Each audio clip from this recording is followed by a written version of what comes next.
partnerships, form new partnerships, and of course document and preserve and interpret the rich nuanced history of St. Augustine and its sphere of influence. So thank you for your support.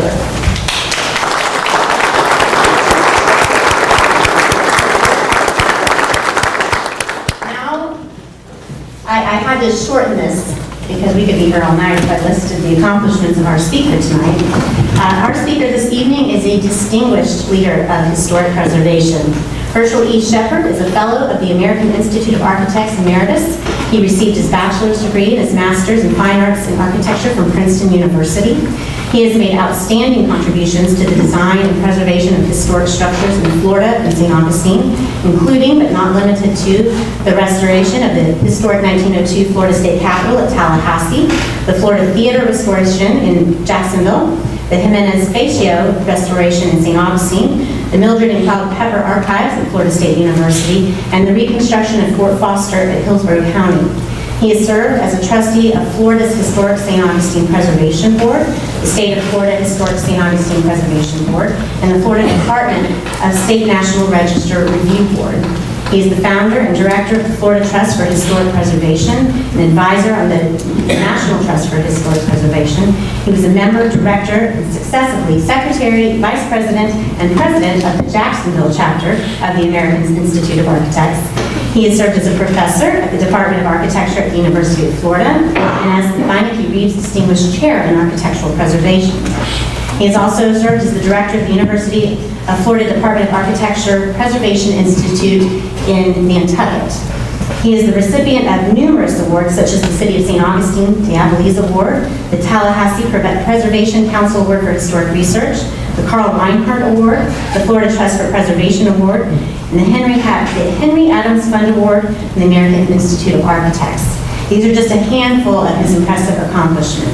It is my great pleasure to introduce to you this evening Mr. Hershel Shepherd.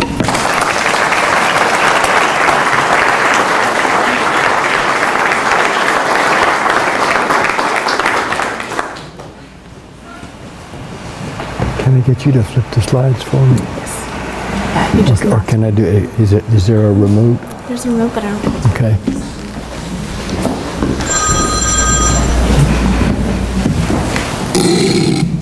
Good evening. After that introduction, I'm intimidated. Gee whiz. It is my great privilege to be here this evening. I want to thank the Historical Society and Megan for inviting me to come. I want to thank, before I forget it, I want to thank Matthew Armstrong for the extraordinary help he has given me over the last month in particular.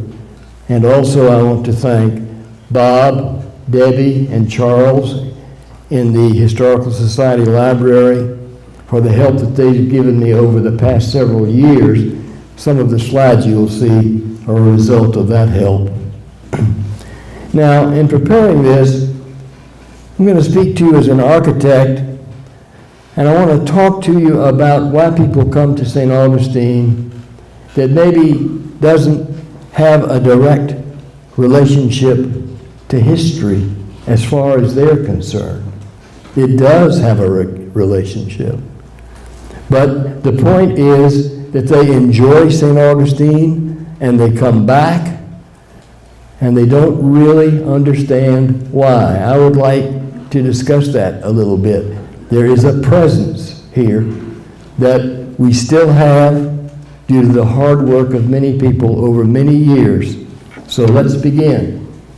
The illustration you see at the top of the introductory slide is one way of imaging St. Augustine. I won't discuss it right now. I'll come back to it in a minute. We'll talk a little bit about some more images that are similar. I think it's only fitting to show you a picture of the interior of the oldest house, since we're celebrating our 100th anniversary. Notice that it's very different from what you see today. When you look at it today, it looks as if it's deteriorated.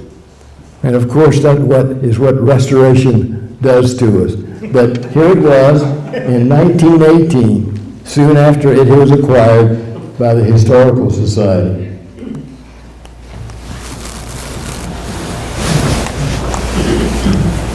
The anchor of St. Augustine for everybody who visits here, I think, at one time or another, has to be the Castillo. A lot of people look at the Castillo as an authentic way of touching Spanish history here. A lot of visitors are aware of that, and a lot aren't. It's just fun to walk through the fort. And we look at it and we think, look what those Spanish did. But we don't see the fort as the Spanish saw it. We see the fort in its ruined state, as a matter of fact. If you read Albert Malusi's book, you'll find that nobody, the Spanish, the British, nor the American territorials, would ever have left the coquina exposed to view. Coquina was not a beautiful material to them. They appreciated it for its beauty, but the reason they used it had utilitarian value, and they had to protect it from the weather, and the way you protect it is you cover it up. Whoop. I'll get used to this thing in a minute. What if the fort were restored to its Spanish condition? What would your reaction be if you imagine this as it appeared? A great white geometric symbol of Spanish authority in the middle of the piney woods. That's really what it was, as well as the defensive work, but we don't see it that way today. Our image of the fort is different. Our images of St. Augustine change. What would happen if this old wall on Avila Street were plastered? What happens to the patina of age when we cover a material up to properly protect it? There are a lot of questions that need to be answered here in St. Augustine, and my purpose tonight is to ask some of those questions, certainly not to answer them. But here is one of the things that need to be addressed. Is there a way to protect the coquina without covering it up where it can't be seen? Well, perhaps we can find out. Now, the basis of St. Augustine is the city plan. And the city plan is a very special work. The city was laid out according to Spanish ordinances that were fabricated specially for the New World, part of the growing influence of the Renaissance on the Spanish. What they wanted to do was to impose order on the natural world and to express their domination. They also wanted to establish colonies that could be protected. And so the plan of St. Augustine, in accordance with the ordinances, starts at the plaza. Around the plaza are buildings in which merchants are located and some of the Spanish officials. At the top of the slide, at the plaza there, you'll see the Spanish governor's palace. It was located there. The church was always located close to the plaza. In this case, it's shown in the middle of the plaza. And the roads radiated out from the plaza to connect with other Spanish communities. You can see St. George Street radiating to the right from the top of the plaza. And notice that the buildings are all placed right on the street. The front of the buildings is on the front property line. There are no front yards, and all of the properties are fenced.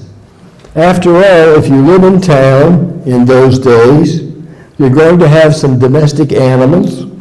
You're going to want to raise some fruit trees. You need a well for yourself. You need a well for the animals. So the backyard was always something very valuable, and it was fenced in, always. Let's talk about that fence. On the street, next to the house, well, let me give you, these are just some examples of streets in Spain where the streets are corridors where you cannot see into the adjacent buildings. There is a distinct separation of public and private space. The home in Spanish culture at that time was a place of refuge. If the young ladies in the family reached the age of puberty, they disappeared from public view. They stayed in the house. They were protected.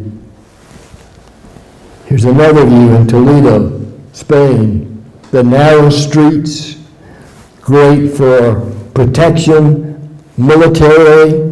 The influence of some of these streets comes all the way down from the Romans and their military planning. Here is a typical lot for a peon that originally was created off of St. George Street. Notice the little house over there labeled A on the right side is right on the property line. There is a fence. Usually the fence always on the property line and the street was made of masonry, but not always. Couldn't see through it. It had a gate, the lower part of the slide here, through which guests would enter. You did not enter the normal Spanish house through the front door off of the street. This particular house does have a door to the street because the guy that lived here raised corn. He was a soldier, and he had to supplement his income. So he devoted the rear part of his plot to raising corn to sell. So he would allow people who wanted to buy the corn to come just inside the door and make a purchase. But if someone came to visit, they had to come in through the gate in the side yard. If they were checked out and found to be acceptable, they could go in the home and meet the family. Otherwise, they stopped there. A very strict separation of the family from the public. And that is echoed in the architecture of St. Augustine. These two doors, I'm sure that many of them will recognize them, are on St. George Street. And they are symbolic of whom the plan was made for, and this is what is so important for people who want to come back and enjoy St. Augustine. St. Augustine was designed for the human being, for the person, and it was designed for the horse. The small door is for the person, the bigger door is for the horse or maybe the ox. No carriages. Maybe some of the wealthy people had carriages. No rolling vehicles on the streets. The narrow streets would not permit it, and the economics would not permit it. So, the plan of St. Augustine was designed really for the person, not for mechanical objects that moved. The automobile and even the horse-drawn carriage is the enemy of the original plan of St. Augustine. We see the rejas on the streets in St. Augustine. These were protected by very dense grills. A lot of the grills that we see are much more open than they would have been originally. The women of the house could sit on the projecting seat at the bottom of the reja and talk to their friends. All talk, no touch. And then the other windows that opened to the gardens that were fenced in had grillages that also were very dense. That was against pirates, against the English, against the French. The home itself was a place of refuge. We need to remember that. It's interesting when you read the statements that were made by the Preservation Board that were based on some of the comments of John Bartram when he visited St. Augustine. And he described it as being so beautiful that there were festivities. You could look through gates and see gardens. And the Preservation Board picked up on that in their planning. But that is not really the correct vision of St. Augustine. They did not really imagine the hardships and the fear that existed from day to day in Spanish St. Augustine. All of the doors on the houses in the first Spanish period opened inward. There was no glass in the windows. There were wooden shutters. They opened inward. And the reason they opened inward is because they could be barred against intruders. And the intruders could not reach the hardware that suspended those doors and windows. Now, when we walk through St. Augustine today, we see some of the original First Spanish period buildings, but we do not see them as the Spanish saw them. What we see today when we walk through St. Augustine is a British or an American territorial or just an American building. We do not see St. Augustine physically as the Spanish saw it in terms of the buildings, not in terms of the buildings. Now, this drawing at the top is a map drawn by de Solis in 1762, right at the end of the first Spanish period. And the map below it was drawn by a Spanish engineer, Roque, in 1788, after the Spanish came back. There is a 26-year interval between these maps, and during that time, the British occupied St. Augustine. Now, we think that the British came and made changes, and they did. They made changes to the buildings. What did they do? First, they brought water-powered sawmills. They introduced technology to St. Augustine. They established plantations up and down the east coast of Florida. The British, unlike the Spanish, wanted to colonize Florida and prepare materials to send back to England as part of the growing industrial revolution there. Very different attitude. The English were a much more open society than the Spanish.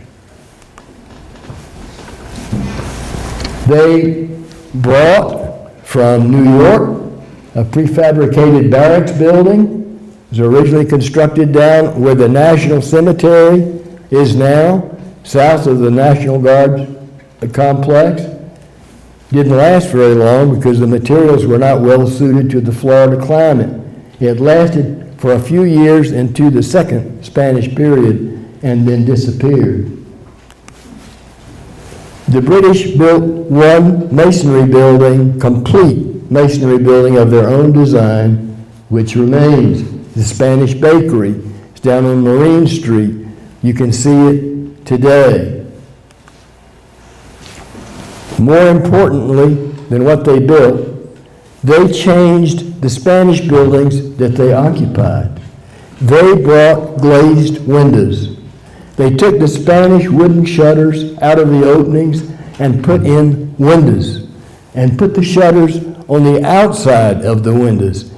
In British society, there was no need to use the building as a place of refuge. The society was more open. You could come in the front door off the street and meet the people inside. A completely different cultural approach to living in St. Augustine. So the buildings were changed. Fireplaces were introduced by the British. And here you can see a floor, a wooden floor that was installed over the Spanish tabby floors. And you see a wooden ceiling covered up the beams in some of the early Spanish homes.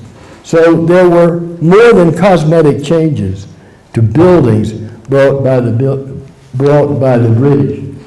And during the British period, the Menorcans came up from New Smyrna, and they in turn built some structures that were not really in accordance to this original Spanish plan, because as you can see here, the building is pulled back, as the British would do with their new buildings, from the street line. There is space around the building. You can see into it. You have access to it. It's the type of house that we would expect, probably as Americans, to see today. Now, when the Spanish came back after the British left, they made some additional changes during the second Spanish period. But essentially, they did not change the plan that had been originated in the first Spanish period.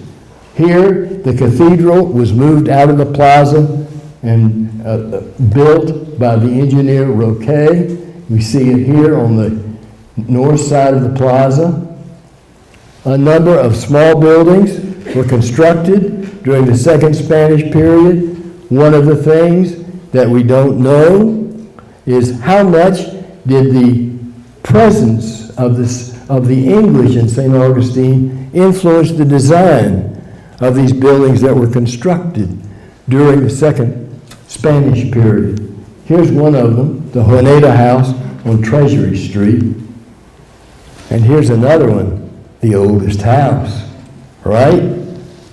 This is the Paredes Dodge House on St. George Street. It's now the glass shop there. And as you can see, during the second Spanish period and later, actually, during the American territorial period, they had an idea about which buildings were the oldest, but there was not an academic approach to really going back into the records, which actually they didn't have great access to. So there were several oldest houses. This was one of them.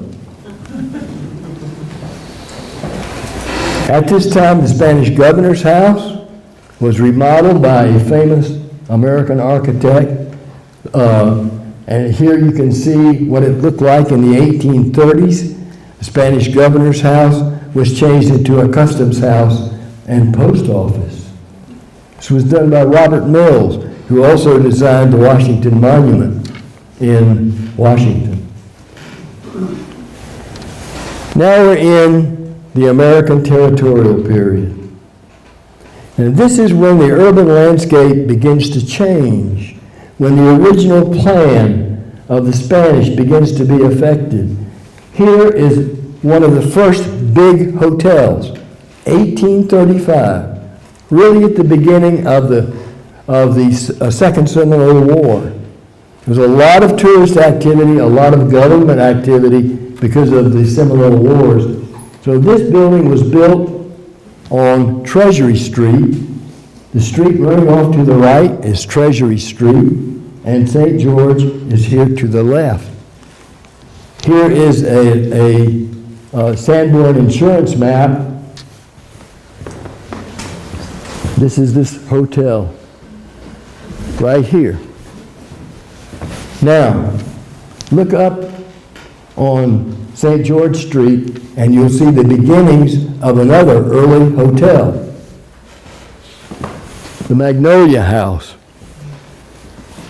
Magnolia House was quite popular, very famous.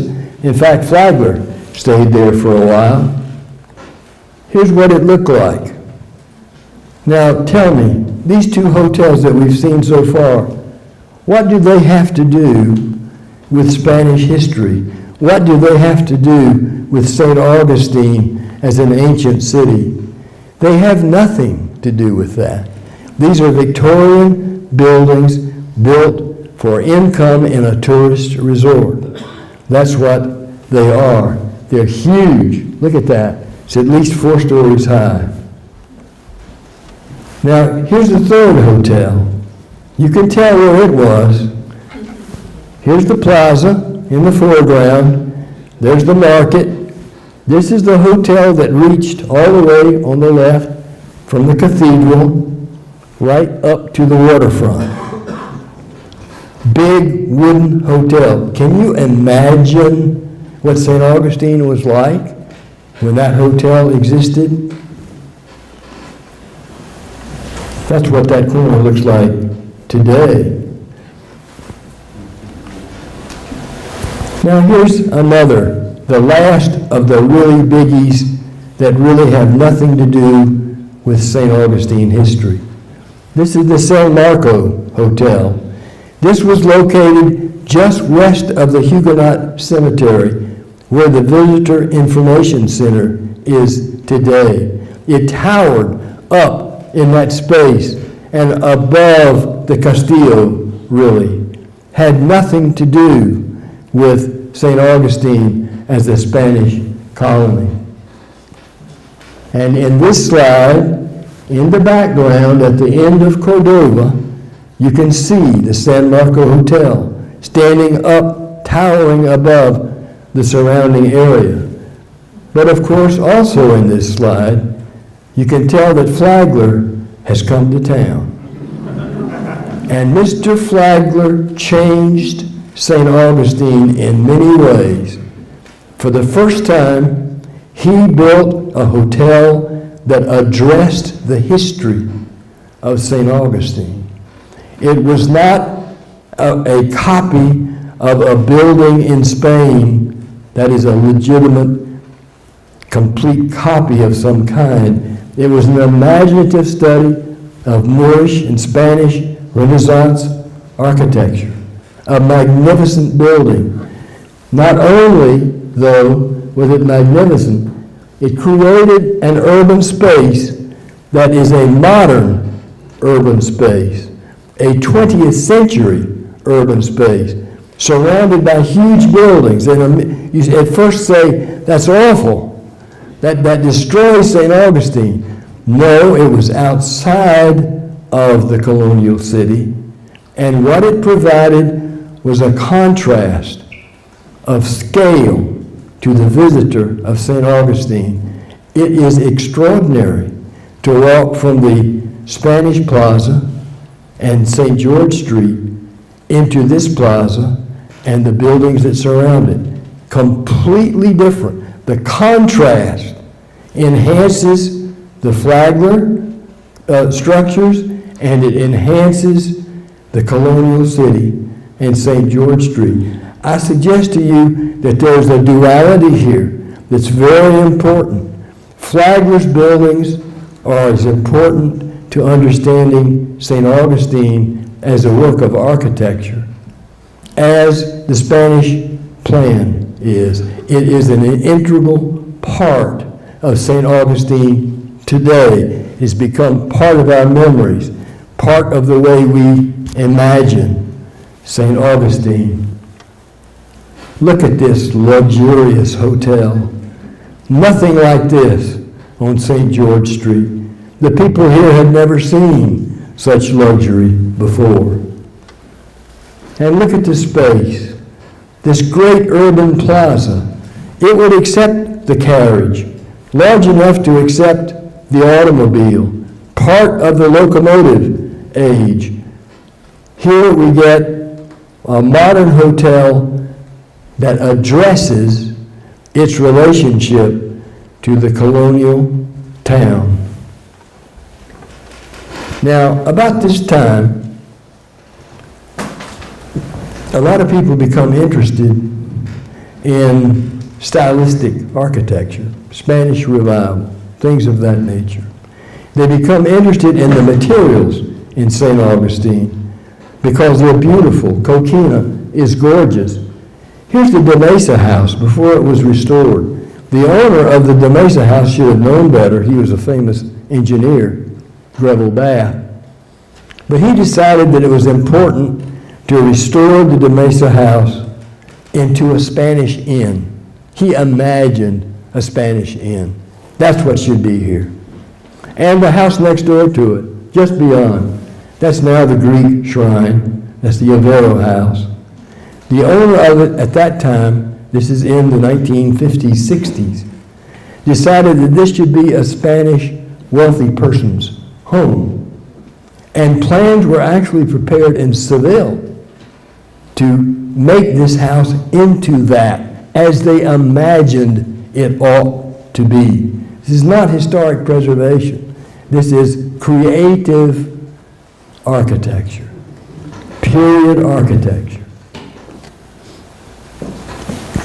At the same time, when all of this was happening, suddenly we get the results of the work of the people of St. Augustine that really dates back before 1900. In the 1930s, as I'm sure you all know, the effort was started to get the Carnegie Institute involved, to get historic research created, to get archaeology started for the first time really in St. Augustine. Well, nothing came of that, even though the research was completed by Vern Chatelain, a very famous book, The Defenses of St. Augustine. But nothing came of it until after the Second World War. And then the Preservation Board was created.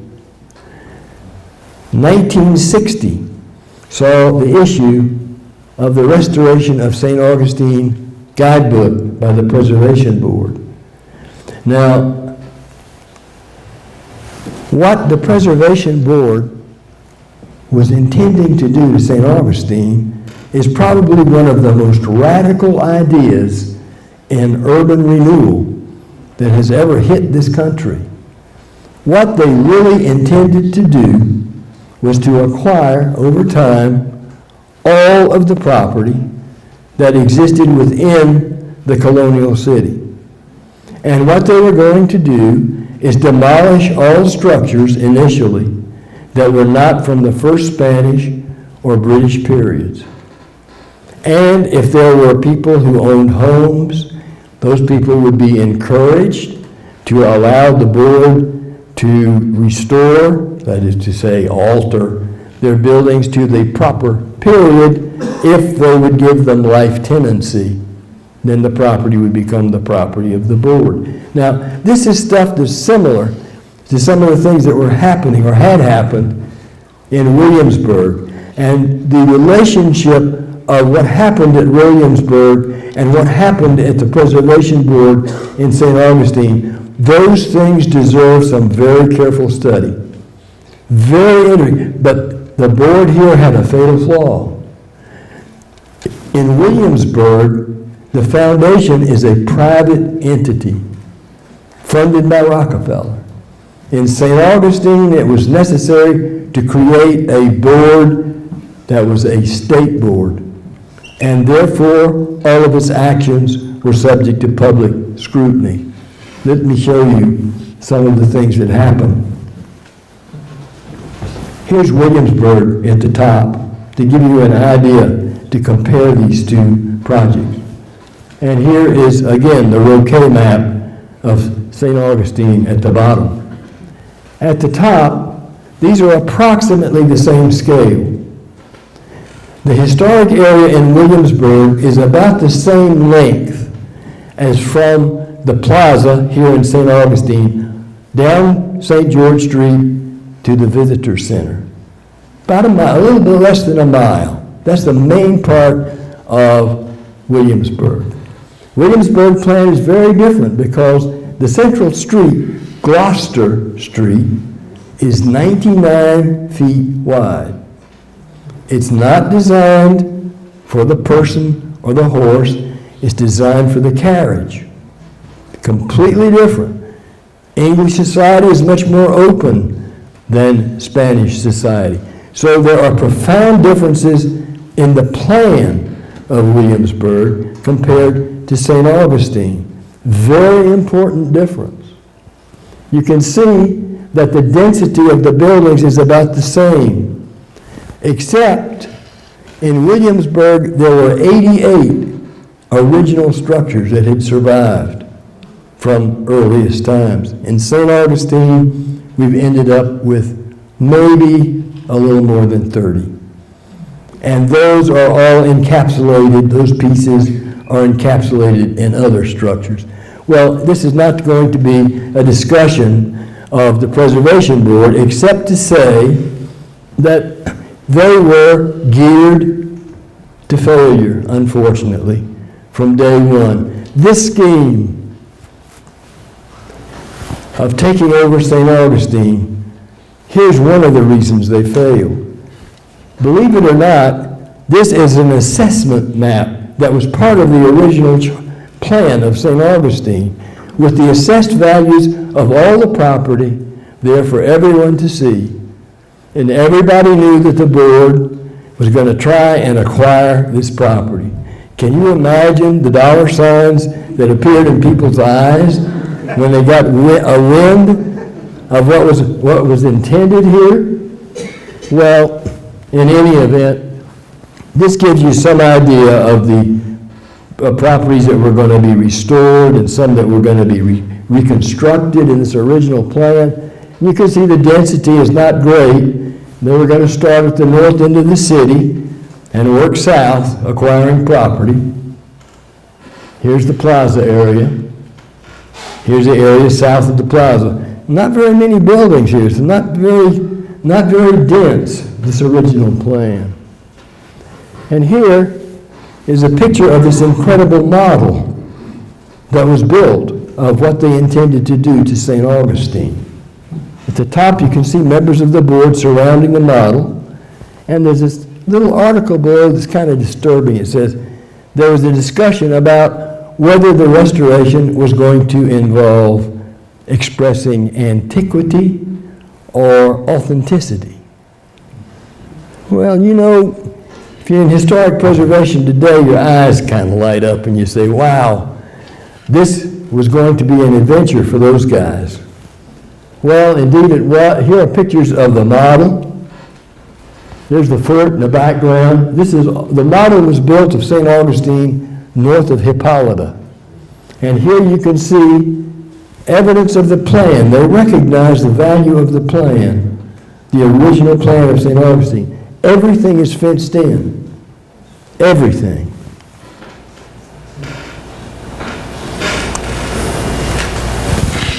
This is what had happened by 1971.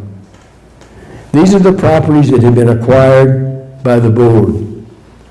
And the problem was, of course, that they could never acquire a critical mass to create a museum where you could enter these restored and reconstructed first Spanish period buildings from the street, because they couldn't ever acquire ownership of the public streets to allow them to create an enclosed museum where you could get the kind of control and access to get a truly great museum going. Never happened. It's interesting now that's a very different approach than Williamsburg, and I'm not going to dwell on this, but in Williamsburg today, you have access to Williamsburg as a private citizen. You can go anywhere you want to. You can park and walk through Williamsburg. You have to pay to get access to individual properties or for tours. Very different from trying to create an enclave in which the historic properties are located. Anyhow, the reason I'm bringing this up is that over the next few years, as PISA, Preservation Institute St. Augustine, continues, investigation of the activities of the board is something that really needs to be done. You could write several books about the activities of the board. It hasn't been done yet. Matt Armstrong is making great efforts to get the information together. There were some other efforts while all of this was going on to make some other changes in St. Augustine. Here's a plan presented by Bill Hall. I'm sure that many of you know Bill. This was the idea. to take some of the state-owned properties that were parking lots up at the north end of St. George Street and Spanish Street and make an entrance for the different centuries into the restored area from there. Here's a little sketch he provided to show what he thought it would look like. Well, of course, nothing ever came of that. The most serious effort, outside of the Preservation Board's effort, was to reconstruct St. Augustine as it appeared in the year 1580 on property out by the old Ponstelian Motel. And the plans for this were actually prepared, but nothing came of it because there was a gas shortage in the 1980s. So Mr. Lewis and his foundation, who was in charge of this, abandoned the scheme. Now, let's go back to St. Augustine for just a second. The problem with the plan, the original plan of St. Augustine, and its great gift to St. Augustine, is the fact that it controls the way you get into property, and it is related to you, the individual person. A small scale. The widest street in St. Augustine is a little over 20 feet. And that's why you keep coming back to St. Augustine, even if you're not familiar with its history.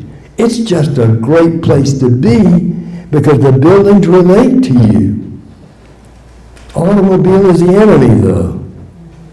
What are we going to do? Let people rent horses and drive and restore the city properly? Well, you know, that's ridiculous. But the truth is that the ambiance still exists from the first Spanish period in St. Augustine, in the width of the streets, in the continuous walls, in looking through open doors and seeing what's beyond. You can still feel the separation of public and private space. But as an interim solution to this problem, in the Colonial Quarter Museum, recently, part of it has been opened up to the public, where you can walk in and see the buildings. The buildings have become retail trade buildings to help support the activities of the museum. Here's looking through one of the walls. That's what you see beyond. It draws you in the modern need for merchants to merchandise and allow you to see what you're going to get is what's being experimented with here.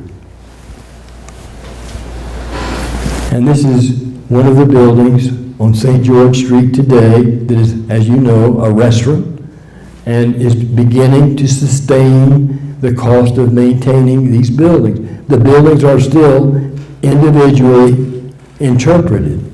Now, the main point of this, and I'm ending now, is that we're surrounded by the ambiance of early St. Augustine, by the plan that was created according to the Code of the Indies. We are not conscious of it because the buildings that we see are not of that period. The buildings that were of that period that have survived have been encapsulated in later structures. But we still enjoy the city because it was built for the human being. And that's why people come back. They may know nothing of its history, but the scale is proper, and that has got to be preserved. Now, I'm going to go back to the beginning. We all have personal memories, some of which probably ought to be forgotten. But we all remember having fun in St. Augustine, right? Now, this building, built by the Menorcans, now reconstructed, originally was the site of a building probably built around 1900. I'm not sure. Haven't confirmed the date. This is a personal memory. In that building, here it is. This is what that little Menorcan building looked like. In this building was a shop called the Overfort Gallery. And the reason it was called the Overfort Gallery is because the owner felt it should be named that instead of the Fork Over Gallery, because it would offend the tourists when they visited. Now, the guy that was in here, you see him behind the counter back here, he was a kind of a grungy old guy. He was not really friendly very often, but occasionally he would break down and show you his paintings, which were in the room off to the right here. And they were paintings of Florida and the North, all over the country. Primitives, basic colors. How about this? Imaginary Harbor, St. Augustine. Now, here's one way to imagine St. Augustine. This guy, his name was Earl Cunningham. He's a very important primitive artist in the United States today. His work hangs in some of the most prominent museums, and a book several years ago was written about him. There is no record of him now here in St. Augustine. My point is, there's something else that we have to be very careful about. When earlier on I talked about covering up the patina of history with plaster. Well, when we demolish a structure, we're taking away the patina of history. We need to really examine these buildings that we are demolishing, because they are part of an important part of St. Augustine's history. This guy, there should be some record of Mr. Cunningham here, and I'm sure that someday there will be, and for many others like him. That work has yet to be done. That's the end of my lecture.